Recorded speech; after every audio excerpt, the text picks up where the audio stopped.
Hello, everybody. So, I'm back asking ChatGPT another question.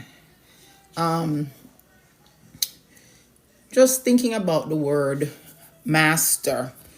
And I went to a funeral a couple of weeks ago. And at this funeral, the body was being churched by a Catholic church. So it was a two-part funeral, 2-day funeral. So we went to the viewing, and the priest came in, and that man triggered me so badly. The number of times he used the word master. He said master so many times, and I'm like, oh my God, like, who says that? Nobody's trying to even remember that we refer to people as master. And in the Catholic Church today, in today's day and age, they're still using the word master and using it so freely. So, of course, my little Ask Chat GPT series that I have, I ask Chat GPT to break down the word master for me. The etymology and the deep-rooted meaning of the word master. Something else that, hello everyone, something else that really triggered me today, I saw Pope Francis's funeral, and who saw all them people dressed up like the Ku Klux Klan? Who saw that? They were dressed in hoods, but their hoods were black, just like the KKK. Unbelievable. These people are not hiding anything. It's so much in our face.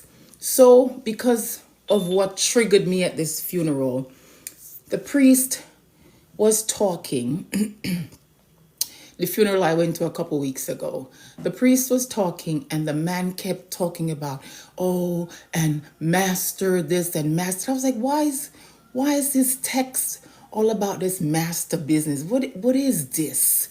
I mean, they've used words and really controlled us all these years. And I'm like, seriously? I haven't been into a church in a while, but especially a Catholic church. All right. He proceeded to say also that something else that triggered me, and I kind of blurted out. My daughters turned around and looked at me because the man said, the priest, you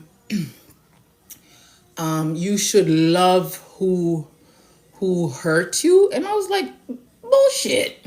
And the bullshit came out real loud. My brother kicked me on the side. My kids turned around and looked at me, but I couldn't help myself. I was like, bullshit.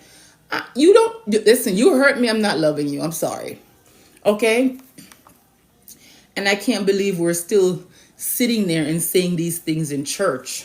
Now, let's get to what ChatGPT says about the breaking down the etymology of the word master. So I asked ChatGPT, detail the word play meaning on the word master. Discuss how it's used to control and demean. Tap into the spelling of using words like this. I'm going to let ChatGPT read to you. Hopefully it works for us.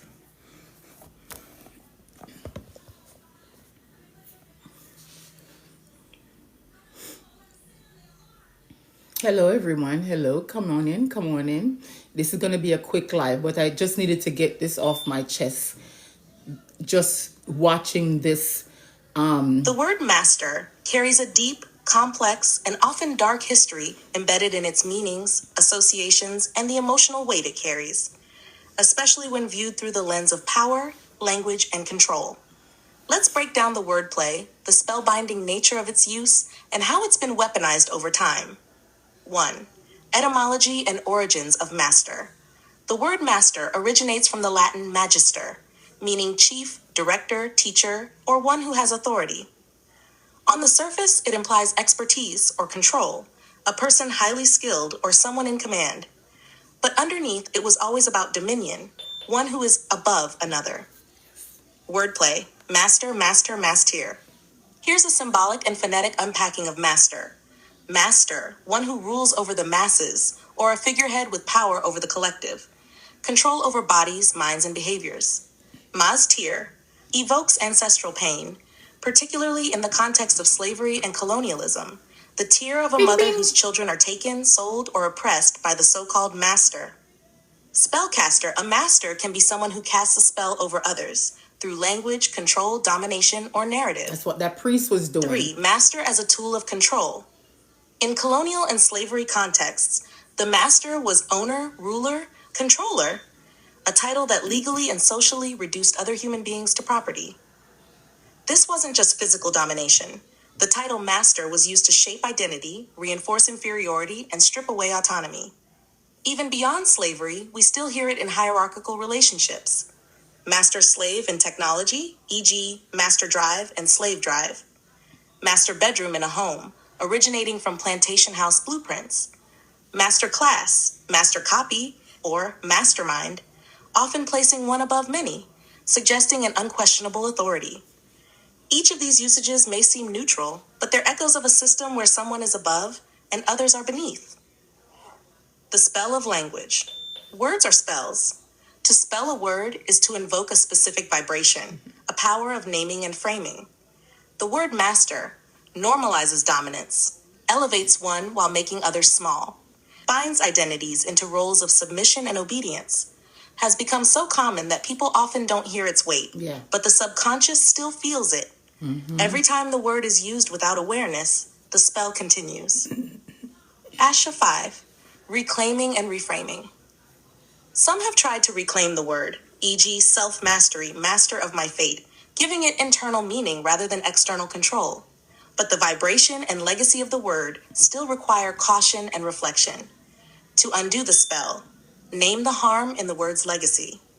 Use alternatives that empower without diminishing others. Create new language that affirms shared power, collaboration, and mutual respect. All right, so that's it. That's the whole breakdown of the word master according to ChatGPT. And just had to get that off my chest today because I was a little triggered a couple of weeks ago in that Catholic ceremony, and then today watching the funeral of Pope Francis and seeing these people dressed up in their hoods really triggered me. So I just had to go refer to ChatGPT for a minute. All right, and that's a quick live as always. My lives will be recorded and posted, so you can go back and watch it if you didn't catch the whole thing. All right, and with that, have a good evening. Good night, guys. Bye-bye.